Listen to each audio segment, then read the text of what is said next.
The cameras flashed. The crowd froze. And just like that, Hollywood had a new obsession. They always do. Right. I mean, imagine that flash isn't just capturing what you're wearing. It's documenting exactly who you're holding hands with, analyzing it, and then, like, literally turning it into tomorrow's pop anthem. Which sounds completely exhausting. It really does. For most of us, a bad breakup just means avoiding someone at the local coffee shop. But for the subject of our deep dive today, it means navigating nearly 20 years of chart-topping retaliation and just intense global scrutiny. Welcome to Starscope Report. Join us as we uncover Hollywood drama, music industry shakeups, and viral influencer scandals. From red carpet surprises to social media controversies, we dive deep into the stories behind the fame. And we have a massive stack of sources to go through today. We really do. We're pulling from this huge collection of entertainment archives, comprehensive timelines, and celebrity interviews spanning from the mid-2000s all the way up to 2026.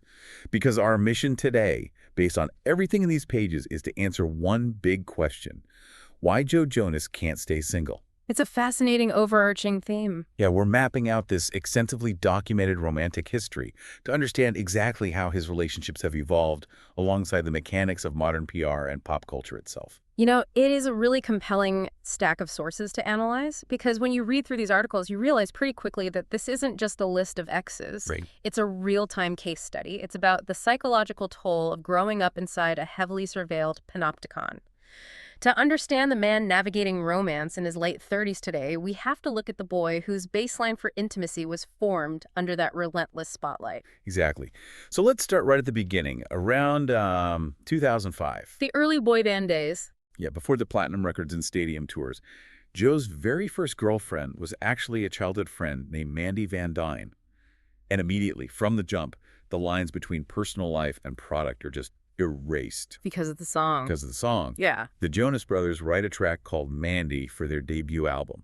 So from day one, relationship number one, his love life is literal content. Which establishes a very specific and, frankly, dangerous psychological precedent. How so? Well, think about it.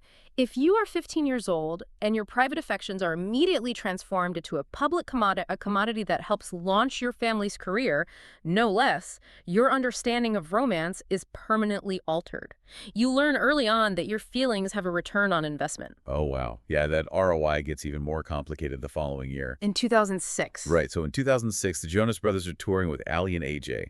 And Joe starts dating AJ Michalka. They're together for about a year, and AJ later revealed that they were actually each other's first kiss. A major teenage milestone. Absolutely. But when it ends, the fallout doesn't stay backstage. Ali and AJ released the song Flattery, which was written about him. And the lyrics are all about refusing to forgive and forget. Notice the escalation there. He goes from writing a sweet song about a hometown girlfriend to having a fellow artist write a deeply critical song about him. It's like high school cafeteria drama, but the cafeteria is MTV. Exactly. For a normal teenager, a messy breakup is an isolated emotional event. You cry, you move on. For someone in this ecosystem, a breakup is a permanent cultural artifact. You don't just lose the relationship, you lose control of the narrative. But, having a song written about you is kind of passive. The real shift happened when he realized he could weaponize his own music to fight back. Which brings us to the infamous Taylor Swift fallout in 2008. A massive pop culture moment. Huge. They only dated for a few months, but the detonation was spectacular. The sources note that Joe allegedly ended things via a 27-second phone call. 27 seconds. Yeah. And that call becomes the absolute mythology behind Taylor's tracks Forever and Always, and later from the vault, Mr. Perfectly Fine. But let's look at the actual power dynamic there. He wasn't just a victim of her legendary songwriting capabilities. His team actively chose to fire back. Right, the Jonas Brothers released Much Better. Exactly, a track where Joe explicitly sings about being done with superstars and references the tears on her guitar. This is the exact moment his dating life stops being a series of teenage flings and becomes a highly calculated spectator sport fought on the Billboard charts. It's literally like living inside an unedited reality show where the producers are your exes and their confessionals are broadcast to millions before you even get a chance to explain your side. And that dynamic just keeps accelerating. It does, because late 2008 into 2009, he dates actress Camilla Belle after they met on the set of the Love Bug music video. And the fans, along with Taylor Swift, had intense thoughts about that overlap. Oh, the backlash was severe. It inspired Swift's scathing track, Better Than Revenge. And that song's cultural footprint is so massive that when Swift recently re-recorded the album, she actually had to change a controversial lyric. The mattress lyric. Right. She changed it from Camilla being better known for the things that she does on the mattress to a slightly softer metaphor about holding matches. The fact that a lyric from over a decade ago still commands global headlines during a re-release demonstrates the permanence of these early relationships. They are cemented into pop music history forever. Yeah. But psychologically, you have to consider how this warps a person's ability to trust. When your formative romantic experiences consistently yield professional material for both you and your partners, you subconsciously start viewing intimacy through a lens of narrative potential. You stop asking, do we connect? And start asking, how will this play out in the press? Precisely. But if you think the music industry drama was intense, wait until we get into the 2016 Reddit AMA. Because that is where things get genuinely uncomfortable. It's a drastic shift. It really is. Yeah. If you're loving these Hollywood twists, make sure you're subscribed. We've got even crazier stories ahead. Because after surviving the fallout of the Swift era, we move into this 2010 to 2015 window. He's trying to transition out of that squeaky clean Disney boy band image. The awkward transitional phase. Exactly. And the bridge between those two eras is so fascinating. In 2010, he dates Demi Lovato, which was this iconic pop culture romance born straight out of the Disney machine. From Camp Rock. Yes. Demi later admitted they fell in love with him during a specific scene they filmed by the water for the first Camp Rock. But here's the crazy part.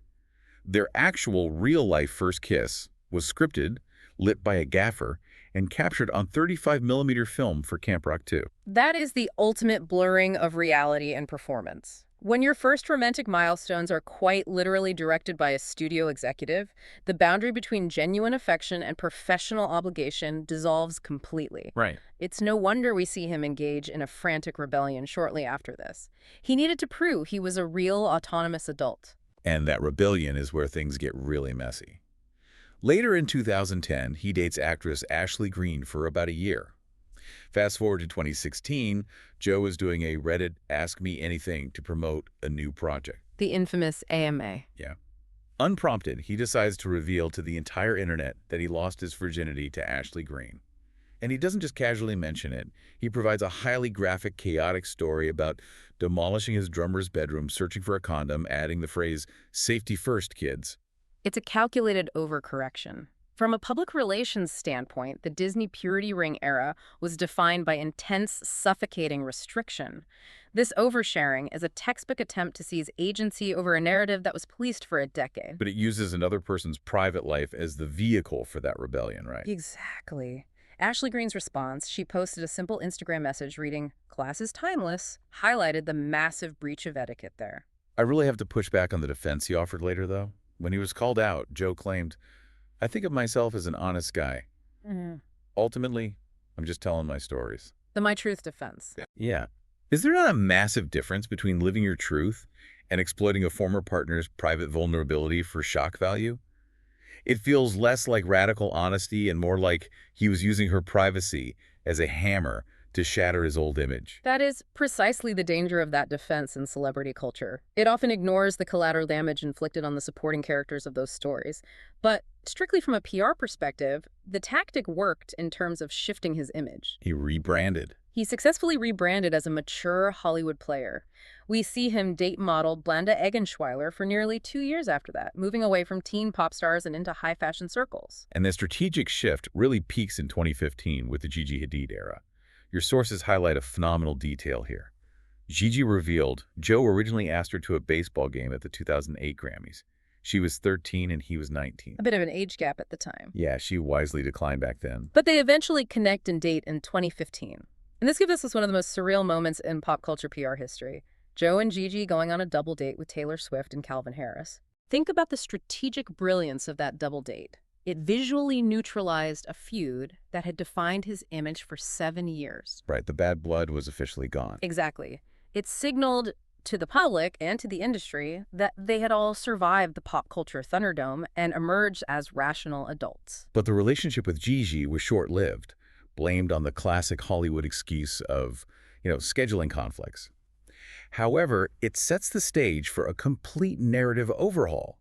Because if the first decade of his career was defined by commodified teenage angst and rebellious oversharing, 2016 marks the beginning of what we can call the family man era. This is the most profound shift in the timeline. The public perception pivots from serial dater to grounded husband. And that's not even the wildest part. Later in the deep dive, we'll talk about the shocking twist nobody saw coming with this marriage. The collapse was jarring. So let's trace it. In 2016, Joe slides into the Instagram DMs of Sophie Turner.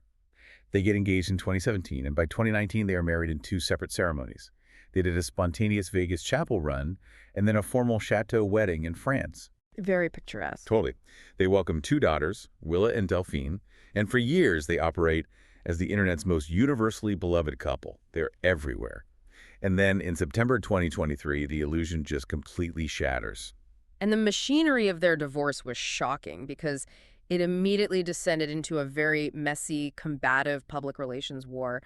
Both sides clearly had distinct strategies. Yeah, the sources detail this intense legal dispute over custody.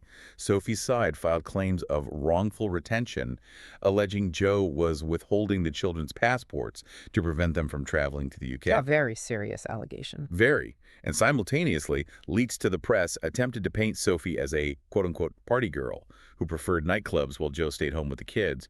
But that narrative completely backfired. It misread the current cultural climate entirely. Right. The public rallied around Sophie. She later reclaimed that whole era as the year of the girlies and moved on to date British aristocrat Peregrine Pearson.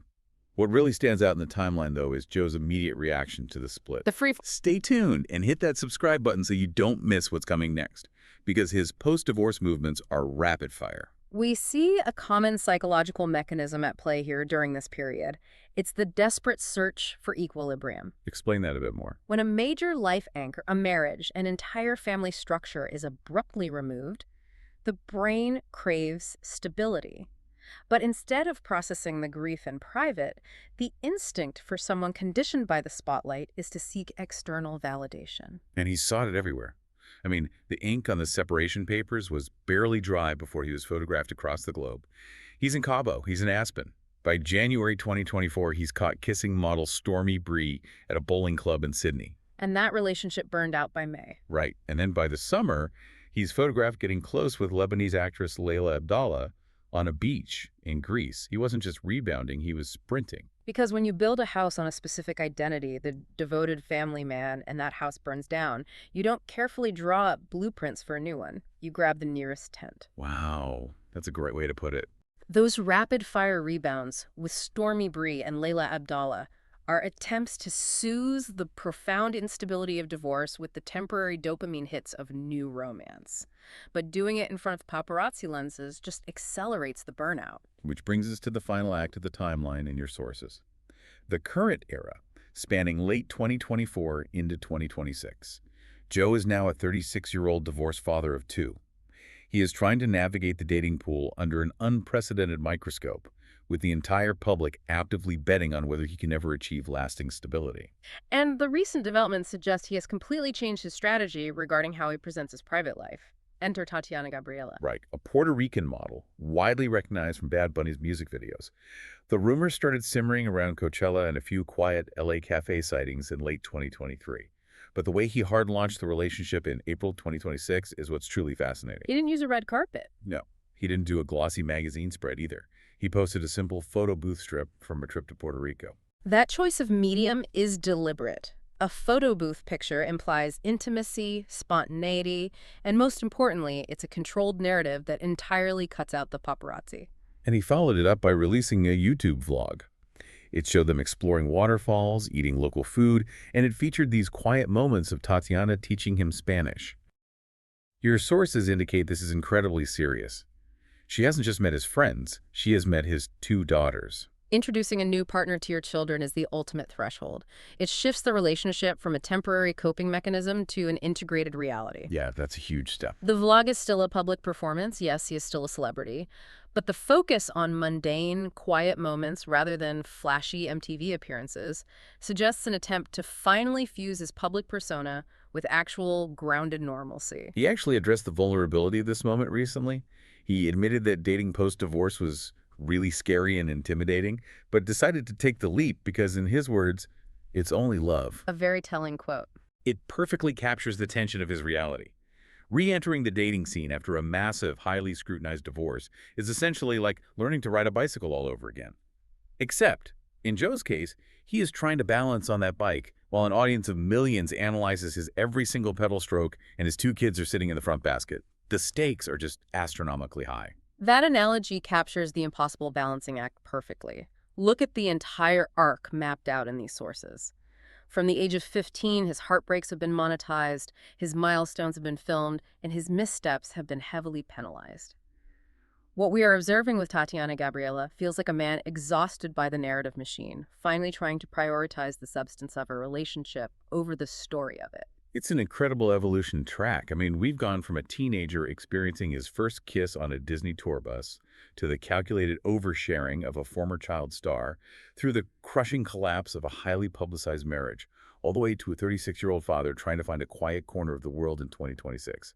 It's easy to dismiss celebrity timelines as shallow entertainment, but if you strip away the platinum records and the paparazzi, you're looking at deeply universal human struggles. Absolutely. The desperate desire for connection, the humiliating weight of heartbreak, and the terrifying prospect of starting your life over from scratch. Joe Jonas is enduring what millions of divorced people endure. He just has the added burden of doing it on a global stage. It really puts a different spin on how we consume these stories. Which brings me to a final thought I want to leave you with today. As an audience, we constantly demand to know who a celebrity is dating.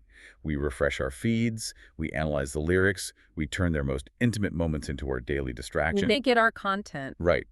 But at what point does the public's relentless demand for the next chapter actively prevent these individuals from ever finding actual private stability? If your every single date is destined to be a headline, is lasting love even possible? Something to think about the next time you see a camera flash. You've been listening to Starscope Report, where we uncover the stories shaping Hollywood, music, and pop culture. Thanks for tuning in, and don't forget to subscribe for more stories that keep the stars shining.